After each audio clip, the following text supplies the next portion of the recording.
I am from Texas, so I know a little bit something about heat. And I wanted to say, I wanted to give you all a big Texas thank you for all of the great volunteering that you've been doing on behalf of President Obama's campaign.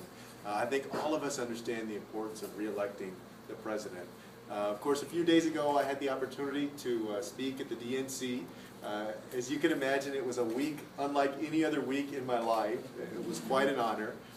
In fact, when I found out that I would be giving the keynote speech, there were two emotions that overtook me. One, of course, was excitement at the opportunity, and I was very honored. And the other was a sense of anxiety that I got it right. And so the day before, my brother and I were supposed to speak. Since my twin brother Joaquin was going to introduce me, we had to go through our walkthrough. Like all the speakers had to do like a dry run, you know, rehearse how you're going to go up on stage. As you can imagine, since it's a very well put together production, they want to be precise. And the stage manager was a guy named Jim. He's a veteran, probably about 70 years old. He'd been through many of these things. And he made us practice how we were going to shake hands with each other, how we were going to embrace, and then how we were going to pivot our feet so that we wouldn't trip over each other when we got on the stage. And when we were practicing, my brother said, you know, after we embrace, then we need to say hi to the Texas delegation. And y'all can imagine that Texas doesn't return any electoral votes for Democrats these days. So Texas is all the way in the back. And I told my brother, you know, I don't know, Joaquin, I think, you know, my knees are wobbly or something. I'm just going to want to get to the podium and just hang on to the podium so I don't fall. But when I got out there, the next night, the music was playing, I was feeling good, and we waved to the delegation. And then I got up to the podium, and I looked up at the arena. I said, oh man. In the back of my head, you know that all the networks are on you. You're either, I tell folks, it's like throwing a claustrophobic into the closet and locking the door, right? You're either going to panic or you got to get through it. And so I was very honored to get through it. And even more honored that I got to tell my family story, which I imagine if we were to go around the room, all of y'all have in your lives somebody like my grandmother, Victoria, that came over here when she was a young girl from Mexico and dropped out in elementary school.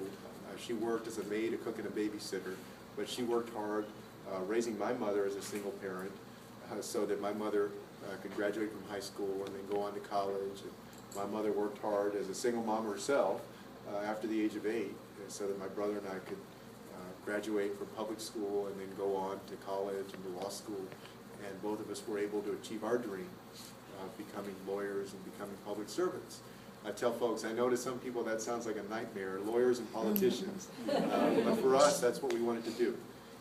And there's so many stories like that of people that came from different countries, you know, whether it was from Ireland or from Germany or from Mexico or today from China or the Asian countries, the same dreams that all of us have as Americans. And to me, what this election is about is whether we're going to keep our commitment to work hard individually as Americans, as we always have, people that work many, many hours a week, work to provide for themselves and for their families. And we're also going to work hard, as President Obama reminded us in his speech, as citizens, as Americans, together, to create a greater nation, whether we're going to reward individual hard work with a commitment as a country to invest in opportunity, or we're going to go in a different direction where we say, basically, yeah, work hard, but you know, you're on your own to achieve what you want. I think all of us know that America became great because we did both those things. Yes. Because we worked hard individually and as families, and we also worked hard together as a nation. We committed ourselves to something greater. You know, when President Kennedy talked about sending a man to the moon, you know, all of us worked hard together to create that, to make that a reality. I know in the year that I applied to college that my mother made less than $20,000 that year in 1991. And my grandmother was on Social Security. She was making a few $100s a month on Social Security. And Stanford, when we got in, you can imagine my mother was excited. We were excited. You know, we went to public school there in San Antonio on the west side of the city. And we got into Stanford, and then you look at what it cost. And it cost at that time $28,000 each, with tuition and books and travel and so forth, airfare. And so as a single mother, making that much money, you know, working but not making much money, how is she going to afford to be able to send her boys to that university, to take advantage of that opportunity? We were only able to go because we got Pell Grants, we got Perkins loans, right? We worked during college, and we were able to get through it. And that's the opportunity that as parents and as grandparents we want for all of our children and grandchildren, right? My daughter was with us that night. She did her hair flip. I know as a parent, like y'all, I mean, what I want, above anything else, when you think of your child's future, what you want, if somebody said 30 years from now, what do you want for your kid? You want them to be happy. Wherever they are, whatever they're doing, you hope that they're living a happy life, right? And in order to have that happiness, it also means that we create opportunity in people's lives. And that's what this election, to me, is about.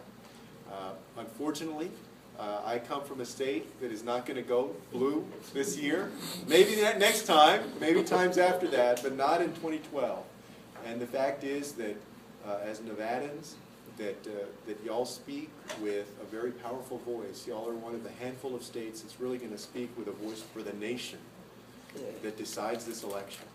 And so we have a unique opportunity here in Nevada to go register voters, to get out there, knock on doors, to make the phone calls, to hit them up at the supermarket or the bus stop or wherever it is. We know that people who are registered in this cycle are more likely to actually turn out and vote because they're just registered this time. But we also got to persuade the ones that maybe are thinking, well, maybe I can stay home, right? All of us remember watching on election night 2000. Remember that night? Remember watching that the networks called it for Vice President Gore, and then they flipped it over a couple of hours later, and then all of us as Americans had to wait for about 40 days until the Supreme Court of the United States told us basically who our president was going to be. And I bet a lot of us, or all of us probably, disagree with how that went, but we can all agree that at the end of the day, it was tallied as 537 votes that made the difference. 537 votes. And so all of us, we don't have to wonder whether every vote counts. We know it does. And I'm here to ask you today, you know, to find a little bit more time in your schedule, to make the calls, to do what you're doing today, to get out there, to do it with a zeal between now and November 6th. There are 52 days till November 6th, but only 35 days until early voting starts. And as I understand it, 60% of people in Nevada actually vote early. So by election day, a lot of the game has already been played. We need to hit them up for early voting. And on November 6th, I'll be there in San Antonio watching from Texas, you know, watching the state go red. But what I look forward to is I look forward to not having to wait up until 1 a.m. in the morning.